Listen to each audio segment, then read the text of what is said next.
Ini nih. Burung. Sebenarnya habis nyiapin ya. Kita kasih solusi. Lo harus kasih solusi juga kepada teman-teman. Nah, lo revenue stream dari mana? Income lo dari mana? Ya, tadi kan gue udah bilang income gue dari bisnis gue yang gue jalani 2 tadi, yaitu produk yang gue merchandise yang sekarang yang ada pabrik tadi. Kemudian yang kedua dari consultant yang gue jalanin. Itu kan income. Nah, aduh gimana? Izin ya. Sekitar 10% itu kita sisihkan buat sekolah digital bisnis Indonesia, Bang. Oke, buat ngegedein. Untuk muter tuh di Indonesia, kita datang komunitas-komunitas segala macam. Kemudian setelah itu sekaligus kita bagiin buku, Bang. Kalau Bang Dedi tadi lihat CV gue tadi kan ada buku yang gue tulis. Gue ada 9 buku yang gue tulis. Dan 9 buku itu beberapa buku sudah naik cetak 3 kali, 4 kali, ada beberapa teman juga yang udah beli, alhamdulillah, dan udah cukup keuntungan gue dari buku itu. Maka sekarang buku itu gue digitalkan. Gue jadikan e-book dan gue bagikan gratis. Wah, mantap. Seputar apa nih? Seputar digital marketing. Oke. Dari mulai ads juga lu kasih tahu. Juga di situ gue dibahas. Kemudian dari bagaimana ngebangun organik juga ada gue bahas di situ dan segala macam. Jadi ternyata dari situ akhirnya yang saya dapatkan adalah network, Bang. Network, oh iya gede gitu sih. Komunitas, networking gitu ya. Ya macam kita dapatkan. Padahal sebetulnya kita nggak ada ke situ arahnya gitu ya. Kita cuma perusahaan ya teman-teman harus kita bayangkan. Karena satu lagi, Bang, kan ada yang bilang Ustadz kita bahwa kalau rezeki itu konsekuensinya dihisap, Bang. Oh iya dong. Kalau maksiat azab ya. Nah kan gue dapat rezeki, Bang, yaitu ilmu gratis, disekolahin sama Telkomsel, dapat Google Certified dan sekarang itu semua gratis. Dan itu pun gue manfaatkan buat bisnis gue, Bang. Sehingga akhirnya kita bisa ngebangun bisnis merchandise yang sekarang ditangani sama istri dan segala macam. Kemudian juga bisnis ke konsultan kita tangani sendiri. Boleh dong kalau gue mengurangi hisab gue nanti di akhirat. Jangan sampai terlepas. Yoso, bentar, sini. Kenapa? Lu dapat rezeki kemarin gratis sekolah, gimana lo? Wah. Coba sini, hisap dulu. Wah. Berat, bro. Tapi kan boleh, bro. Buat lu cuanin boleh kan? Cuma mungkin lu kehati-hatiannya. Ya, lebih kepada itu. Jadi gue pikir udah deh ini untuk ini kita buat sana. Nah, termasuk training tadi akhirnya kita banyak berikan yang gratis. Kalaupun berbayar, kita juga harganya nggak terlalu mahal. Sehingga teman-teman yang tidak sanggup belajar di hotel itu bisa belajar di kita. Jadi kita sebagai kasih solusi dan alternatif gitu. Wah, boleh dong kita kapan-kapan kolaborasi ya? Iya, boleh. Nah kita kemarin sempat kopdar, Bang, sama teman-teman UMKM kopdar. Sebelum pandemik lah ya. Di mana? Di Jakarta? Di Jakarta, di Hotel Alia, Grand Alia waktu itu. Dan Hotel Grand Alia juga digital marketingnya saya pegang. Oh gitu. Ini promo banget. Ami Jawas. Iya betul. Nah itu kita tangani digital marketingnya. Nah kemudian waktu itu salah satunya kita dikasih fasilitas tempat buat mereka. Nah teman-teman tuh datang ke sana semua dan bayar tetap, Bang. Bayar? Lah katanya nggak bayar. Bayar dengan doa dan rasa kangen. Wah. Ya. Boleh aja. Nah teman-teman tetap bayar waktu itu 50.000 tapi kita kembalikan untuk snack mereka.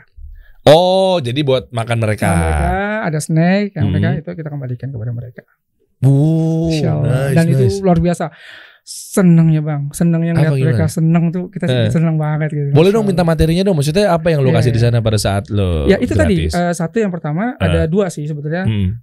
Selain bagaimana membangun bisnis, kemudian kita saling sharing, kemudian yang ketiga juga kita ada pajak waktu itu. Pajak maksudnya ya laporan keuangan kecil kan. Teman-teman juga ada yang sudah mulai naik kelas nih. Dia harus paham juga dong bagaimana memahami tentang cash flow, kemudian yang mana yang batasan-batasan pajak, kalau yang ini belum pajak. Jadi kan ini jadi kita kan beragam ya, Bang, dari yang kontrakan juga sampai ada yang punya toko-toko gitu. Nah yang punya toko-toko ini kan butuh juga mereka training itu. Bahkan juga banyak teman-teman yang merasa kayaknya bisnis gue laku nih, duit gue banyak tapi kok gue nggak ada untung gitu kan. Iya itu. Nah karena cash flow itu kan seperti oksigen ya sebenarnya kan. Gitu. Yang harus diperhatikan kemana arahnya tuh. Benar. Terus apa aja kira-kira yang mereka dapat? Gimana sih menurut Yoso Loki itu nih, ya kan? Cara UMKM itu agar cepat dapat cuan, perputarannya, omsetnya tinggi, gimana cara barang dagangannya laris, ya kan orang-orang jadi banyak yang butuh. Apa sih kira-kira kiat-kiat buat mereka tuh? Maksudnya apakah lu ngasih tahu juga bagaimana teknik buat cara ngontennya, copywritingnya atau segala macamnya? Itu gimana tuh coba? Ya, jadi kita bikin secara terstruktur ya, terstruktur itu. Jadi yang pertama tadi yang konten-konten tentang bagaimana membangun founder mentality. Yang kedua kita juga bangun bagaimana caranya memanfaatkan aset yang dia punya, HP jadulnya dia juga tetap bisa ngambil gambar yang enak, tetap bagaimana caranya. Oke. Ya, kemudian sampai ada loh Bang yang bingung, Bang Yos, cara moto tuh gimana nih? Gue nggak tahu gitu. Sampai kita kasih tahu nih ada gridnya tuh gitu kan, ada 9 grid gini. Itu gitu ya. Akhirnya mereka coba. Artinya itu ilmu baru buat mereka. Itu satu. Yang kedua copywriting. Oke. Kita kasih tahu ini loh copywriting. Copywriting itu bahasa kita nggak pakai copywriting lah, terlalu tinggi buat dia bahasanya. Jadi kita biasanya ngomongnya bahasa iklan. Oke. Bahasa iklan supaya orang ngeh gitu. Contohnya kayak gimana sih Bang Yos? Ya saya kasih tahu. Dulu pernah ingat gak sih koran lampu merah gitu kan? Kan lampu merah tuh isinya tuh iklan semua tuh. Orang nggak perlu baca berita aja, lihat judulnya udah tahu isinya gitu. Nah kayak gitu lah. Yuk kita bikin kayak gitu. Nah itu kita kasih contoh dan kita kasih template-nya Bang. Oh iya. Ya contohnya akhirnya saya tahu cara makan enak. Misalnya gitu. Nah, kayak gitu-gitu. Headline-nya kita kasih tahu gitu. Oke. 10 hari kenyang selama Ramadan. Itu bisa gitu misalnya. Nah, itu kita kasih tagline kayak gitu. Itu kita kasih template-nya lah. Nanti mereka tinggal modifikasi sendiri. Itu yang pertama. Itu yang ketiga. Yang keempat, mereka juga kita minta untuk membangun follower mereka dengan benar. Contohnya gini. Kan mereka organik nih. Pertemanan kan menjadi sangat penting. Bagaimana cara milih teman yang benar di followers di Facebook? Nah, itu kita kasih tahu. Kita mau identitinya yang mana dulu nih. Setelah itu kita cari misalnya saya kepengen orang yang ngerti bisnis, kemudian dia juga punya rekan yang cukup baik secara network dan segala macam. Nah nanti dia lihat misalnya bergabung dengan Yoso misalnya gitu, dengan Derry misalnya gitu. Nah dia kan akan lihat nih di antara teman-teman pertamanya dia akan lihat ternyata gue punya mutual friend loh ketika gue pilih Derry. Nah itu potensial. Nah biasanya gue akan bilang kejar lagi. Di dalamnya Derry ada nggak mutual friend lo yang lain? Terus dari situ nanti akan ketemu karena ketika kita pilih mutual friend yang banyak itu secara organik ada efek. Contoh gini. Misalnya kita mutual friend-nya ada 300. Kemudian setelah itu gue lepas konten. Kemudian lo nonton sampai habis dan like. Kemudian komen. Gile, keren juga bro gitu kan. Alhamdulillah nih, Masya Allah. Gimana kabar? Baik. Kemudian setelah itu nanti secara tidak langsung teman-teman mutual friend kita dia akan muncul di beranda mutual friend kita tuh Bang. Gitu. Dengan syarat harus di follow dulu kan? Ya di follow pasti. Kan ketika kita follow kan kita ada mutual friendnya tuh. Yang berteman dan berteman. Dan kan itu gitu, khusus algoritma Instagram, Facebook. Itu berlaku juga di Instagram. Iya, berlaku di Instagram. Cuma kalau Instagram lebih ke minat dan resense-nya nanti. Gitu. Kalau Facebook itu bicaranya adalah value posting. Nah, kenapa? Karena coba perhatiin di Facebook itu emotikonnya banyak banget. Dan di Facebook itu terkenal dengan akun platform media sosial yang berisik, gitu ya. Apa aja dibahas, ngomongin. Nah, tapi itu yang emang dibangun sama dia. Hoax juga banyak itu hoax. Banyak. Jadi artinya value postingnya dilihat. Kalau misalnya like, kemudian ada love dan segala macam, itu karena ketika kita like, dia akan naik up lagi. Dia akan ada apalagi kalau kita saling komunikasi maka temennya gue akan muncul akan lihat. Jadi di timeline dia juga muncul ya. Jadi ini interaktif seperti ini ya lo juga harus paham nih buat para UMKM. Jadi jangan cuma tadi yang lo bilang di awal ya, jangan lo sombong, jangan lo diemin, like aja. Kalau emang cocok like, kalau kita komunikasi like. Makanya saya minta kepada teman-teman ya kayak kita ngobrol lah, karena kalau di offline kan kita ketemu assalamualaikum kan gitu kan. Kemudian kita ada teman punya kebaikan kan kita bilang barakallahu fik, luar biasa ya antum, semoga Allah menjaga. Kan boleh juga di online sama dong. Iya. Kan gitu kan. Iya. Kita juga harus sampaikan itu juga. Sebetulnya kaidah-kaidah itu sebetulnya sama gitu. Cuma kadang-kadang kan kita beda zona dan beda culture ya, yang ini offline, yang ini online, sehingga nggak lihat. Jadi ya udahlah lewat-lewat aja. Padahal sebetulnya kalau kita mau bangun media sosial kita, maka saya selalu bilang sama teman-teman UMKM, jadikan media sosial kita puluhan bahkan jutaan bahkan puluhan juta. Apanya?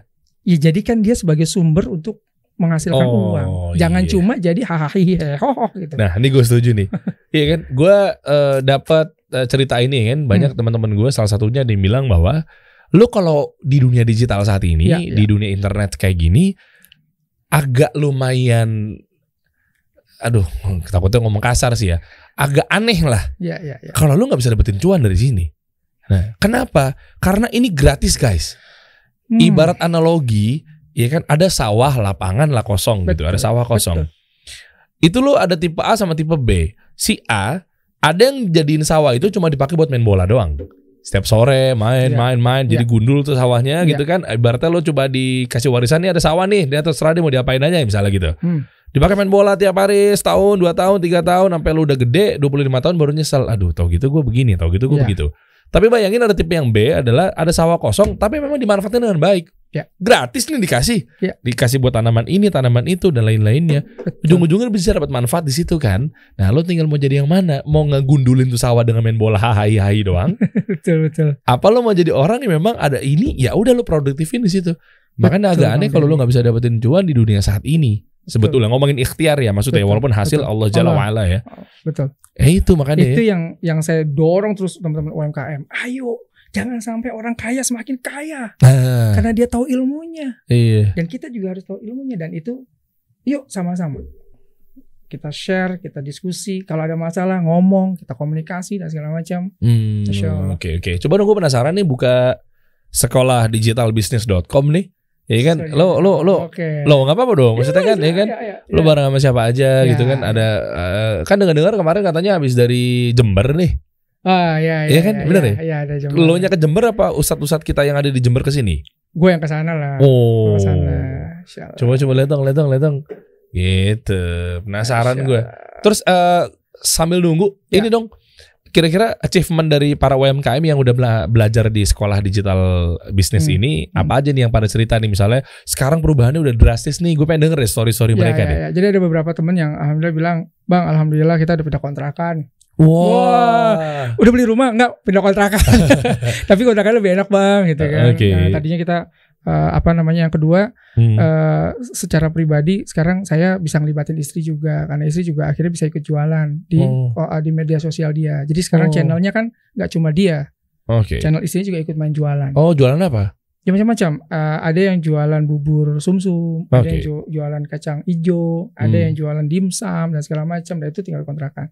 Nah, kemudian ada beberapa teman juga yang jual dimsum. Akhirnya bang, dapat ide saya. Kenapa? Ternyata pasar saya dulu mulai analisis. Pasar saya itu ternyata pasar anak-anak sekolah yang harganya itu satu dimsum itu harusnya cuma 1.000 sampai 1.200 saja. Karena kalau gue jual 2.500 ternyata nggak laku. Apa yang dilakukan? Dia melakukan inovasi bang. Ada dimsum 1.000 perak. Kok bisa?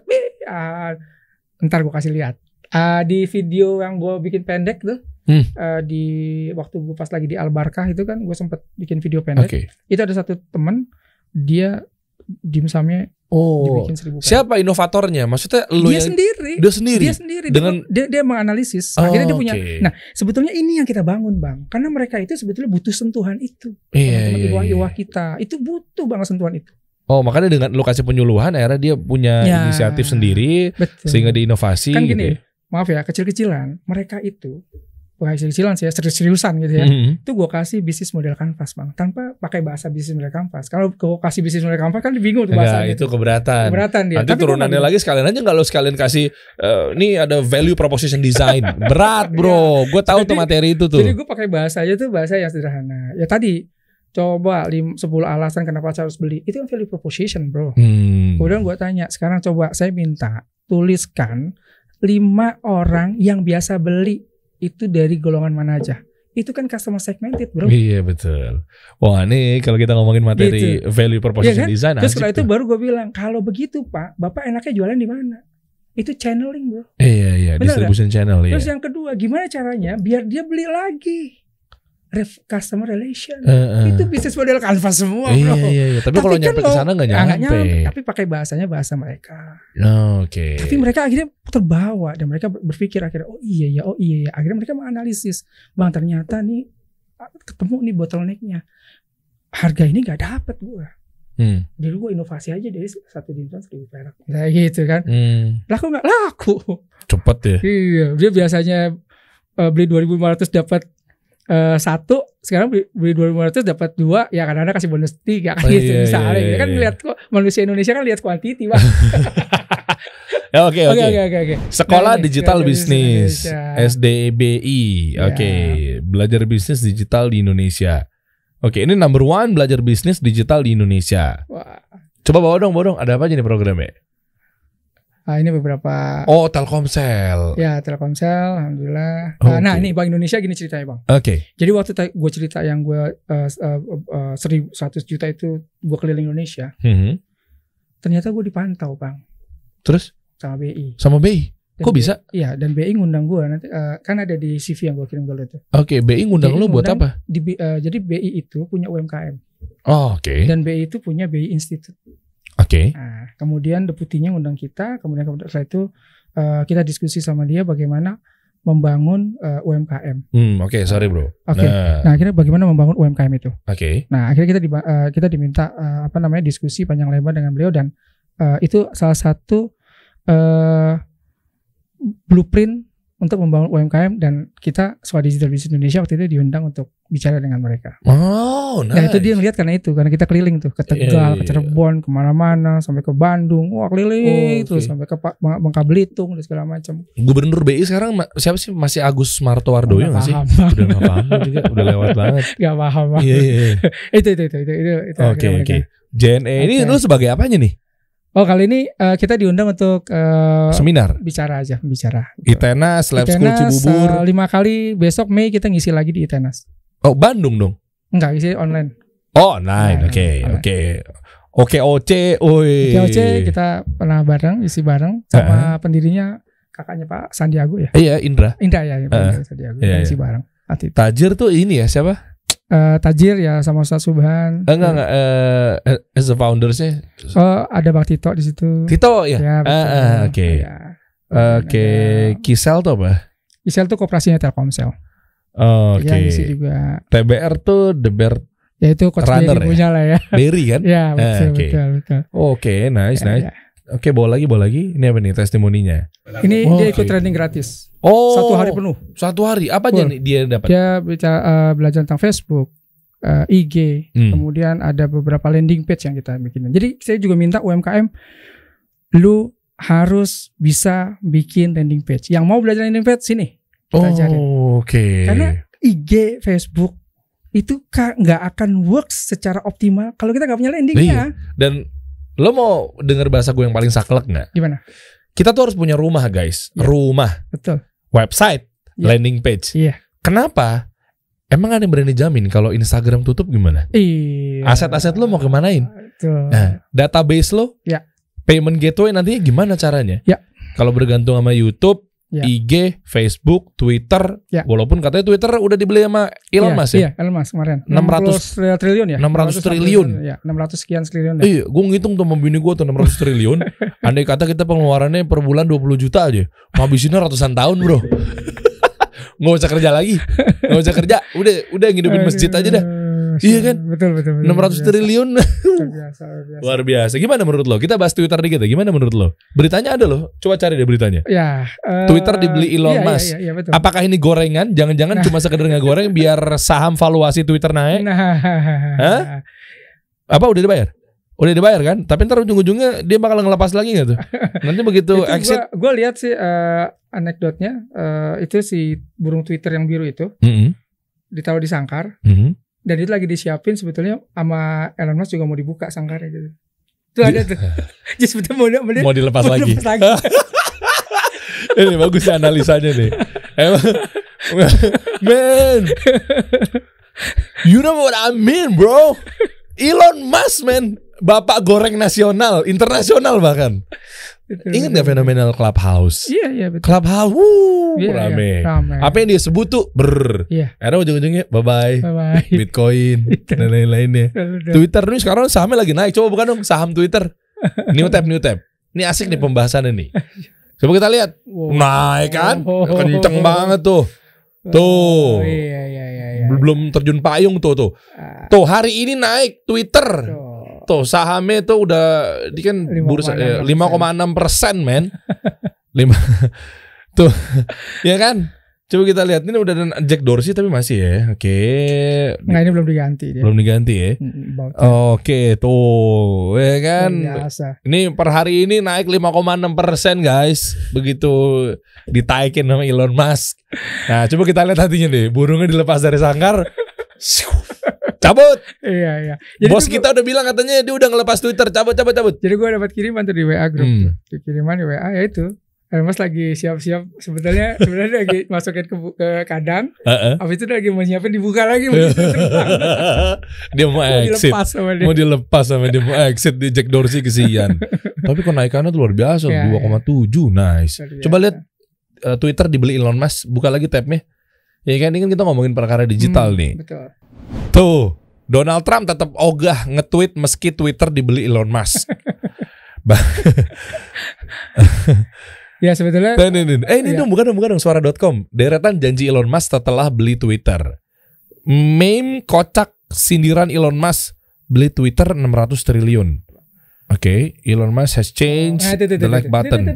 Mana sih? Itu bawah. Ini.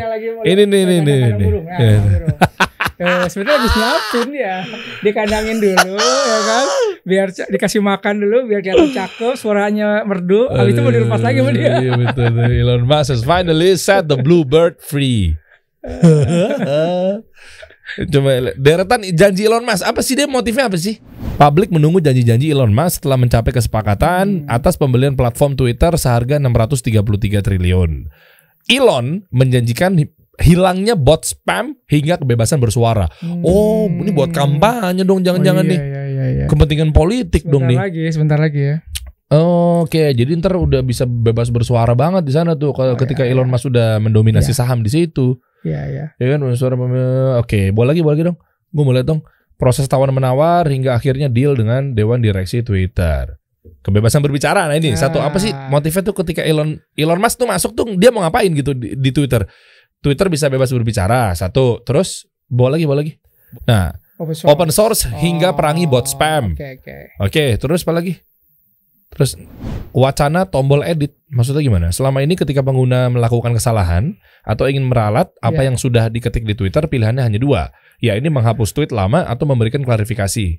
Oh, jadi bakal ada edit ntar kayak caption di Instagram. Gue udah jarang main Twitter lagi gue. Jadi begitu posting kalau kita salah tuh harus dihapus tuh atau enggak kita bikin tweet baru. Jadi ntar diedit. Ya lumayan ya inovatif sih, tapi gue nggak tahu. Cuma masalahnya dia ngasih tambahan nggak gitu, yaitu karakternya ditambah gitu. Kalau karakternya cuma sedikit, ya memang pusing juga kita ketika kadang-kadang. Iya betul. 160 karakter ya, berapa sih Twitter sekarang? Gue udah jarang main Twitter. Padahal sosial media pertama gue Twitter. Dan gedenya gue justru awalnya di Twitter, cuma kadang makin di sini. Bukan di Friendster ya? Bukan. Live Connector. Itu lebih jadul lagi. Ada tahu nggak Live Connector? Nggak tahu deh. Ada dulu tuh. Bunyinya krak. LC. Iya, oke. Angka tersebut sesuai dengan penawaran yang diajukan Elon Musk. Ya udahlah, terus tadi lanjut lagi ya. Itu sosial media, lu ngajarinnya berarti apa aja di kelas tadi? Twitter enggak ya? Enggak, Twitter enggak. Instagram, Facebook. Tadi yang Bang Chandra tadi dia memang ikut kelas free ya di kita dan memang kita buka buat semua, enggak ada masalah gitu. Oke. Ini diajarin desain juga apa gimana? Ini beberapa alumni kita yang memang juga belajar desainnya tapi desain Canva biasa lah. Kita kan gini kan cari yang gampang, yang gratisan. Canva kan ada yang gratisan ya. Oh iya benar. Nah, di kita kasih solusi juga masih pakai Canva. Ya, jadi yang gratisan kita manfaatin tapi kelihatannya naik kelas lah gitu. Jadi nggak langsung template-nya diambil enggak. Jadi kita bikin grid gitu kan. Nah itu kan akhirnya nih menarik. Ini salah satu peserta yang nanti kita lihat ya. Salah satu peserta itu malah ada yang dia akhirnya buka kelas. Bukan kelas. Jadi layanan. Jasa bikin landing page, jasa bikin website, jasa bikin ini. Nah itu gue seneng banget. Oh jadi ada kayak semacam ini ya sebagai agensi akhirnya. Dan itu gue suka banget. Kenapa? Itu ya sebetulnya gue harapin. Jadi selain ada yang punya ide bisnis baru, yang akhirnya bisa manfaatin itu, karena dengan dia akhirnya menafkahi anaknya dan keluarganya, kan katanya kita juga dapat. Gitu. Jariah ya? Jariah. Jadi itu gue malah dorong itu. Jadi teman-teman yang belajar landing pad malah gue dorong. Udah tahu caranya kan, udah tahu ininya, bikin latihan. Abis itu nanti kalau gue punya klien, gue nggak sanggup, gue lempar ke lo ya. Oke. Itu gue akan dorong itu terus ke mereka. Dan kan mereka akhirnya ya itu ada yang bikin konten. Akhirnya mereka udah mulai bisa bikin 9 feet, 12 feet, ya 15 feet, gitu kan? Dengan yang bagus. Kemudian warna ya kita kan sama-sama belajar branding konten itu kan paling tidak didekatkan dengan warna dari logonya sih. Iya. Brand identity. Kita, gitu kan. Iya, kita ajarin segala macam. Sehingga akhirnya ketemulah beberapa warna-warna ini tuh sebetulnya warna-warnanya si logonya misalnya. Betul. Oke, bawa lagi. Oh, ini ada offline-nya juga ya lo, Bro? Ada kursus offline juga. Bawa lagi. Ini di mana nih? Oh, kalau ini waktu itu sama Muhajir Project. Oke. Ya. Terus di tempat kita juga kita ada studio. Tapi kalau studio kita paling cuma sekitar sekarang 6 orang lah. Oh, ini eventnya udah berjalan ya? Ini sudah berjalan. Oke. Gitu. Nah, ini dengan materi yang begini banyak, dengan ada moderatornya juga, dan ada content street application-nya juga. Jadi gimana ngambil foto segala macam. Ini biayanya kalau nggak salah cuma 150.000 ya. 2 hari. Murah banget. 2 hari 150. Berarti 1 harinya 75.000. Murah banget. Ya, dari pagi sampai sore. Oke. Nah, cuma konsekuensinya teman-teman harus ngerjain tugas. Jadi setiap hari ada tugas, pas terakhir ada tugas, nanti pas saat break kita kasih tugas dikerjain, kita tungguin segala macam gitu. Oke. Gitu. Nextnya apa sekarang? Lagi bikin apa? Workshop atau apa gitu buat para UMKM? Kita rencana lagi mau bikin kopdar lagi. Oke. Nah, kita lagi kerjasama juga sama beberapa tempat. Ya insya Allah ini bulan Juli insya Allah kita mau bikin kopdar dan teman-teman juga udah banyak yang mau datang gitu. Mau ikut dong gue dong. Gratis. Ikut dong gue dong. Kita lagi cari juga deh, ya itu either sponsor dari diri kita sendiri maupun dari teman biasanya itu pakai tempat gue deh misalnya gitu kan. Oh iya oke gitu. Boleh dong gue ikut dong. Ini kan gue pengen banget ya mau UMKM biar bisa apa yang bisa gue bantu. Insya Allah gue bantu. Sesuai dengan kapasitas ilmu gue ya. Wah, antum lebih banyak daripada Anda, Bang. Ya disiapin ini. Masya Allah. Enggak lah, sama lah. Aku juga masih belajar gitu kan. Iya kan. Nah, kalau pengen tahu tadi ke sosial medianya langsung ada nggak sosial media sendirinya si SDB? Nggak ada. Dia memang ditempelkan di Yoso. Oke. Gimana klik linknya di bio-nya untuk daftar ya? Buat habis lebaran berarti bisa pada daftar, bisa ikutan kan kopdar? Kopdar nanti kita siapin dulu kan, kita belum lagi masih negosiasi nih tempatnya. Dapat nanti, tapi teman-teman udah kita kasih tahu kan, kita punya grup ya. Kita kasih tahu segala macam, mereka nanti biasa langsung daftar, langsung datang aja. Kopdar di rumahnya masing-masing aja, kita secara online. Gitu ya. Di Google Meet kopdarnya. Kemarin tuh malah kita berpikirnya gini, kopdarnya itu mereka nanya, Bang boleh gak sih saya bawa istri biar istri saya tahu juga? Boleh, bawa aja. Bawa anak rame biarin, biar family gathering gue bilang gitu. Terus nanti kalau bisa beberapa teman-teman yang punya produk, nanti gue juga kemarin udah ngomong sama teman yang punya tempat itu, bisa gak kalau kita kasih spot gitu buat dia dagang. Jadi satu sama lain jadi kenal produknya masing-masing. Iya bener. Boleh tuh. Jadi ya kayak pasar malam lah gitu. Kita konsepnya sederhana aja. Iya, kasih biang lala juga sekalian. Sama jot-jotan. Iya, sama tong setan. Tong setan. Ini acara apa sih? Ya, Kacau. Kita kasih solusi.